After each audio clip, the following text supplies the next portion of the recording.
Hello दोस्तों, कैसे हैं आप सब। आप सबका खेसारी वॉइस में स्वागतम है। आप सबके लिए लाए हैं खुशखबरी। आप सब सुनेंगे तो लोटपोट हो जाएंगे।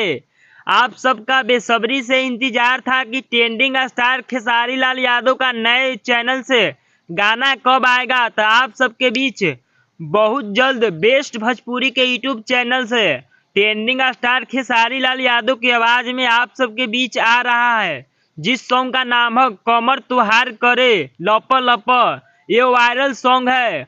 अभी ये सॉन्ग रील पर ट्रेंड कर रहा है।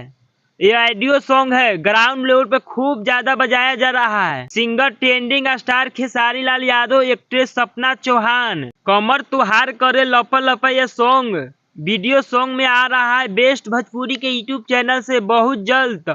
अभी तक बेस्ट भोजपुरी के आप लोग सब्सक्राइब नहीं किए तो सब्सक्राइब करें। आप सब इस वीडियो को लाइक नहीं किए हैं तो लाइक करें। चैनल पे पहली बार आए तो सब्सक्राइब करें, दोस्तों के साथ शेयर करें। फिर मिलते हैं अगले वीडियो में। जय भोजपुरी, जय बिहार।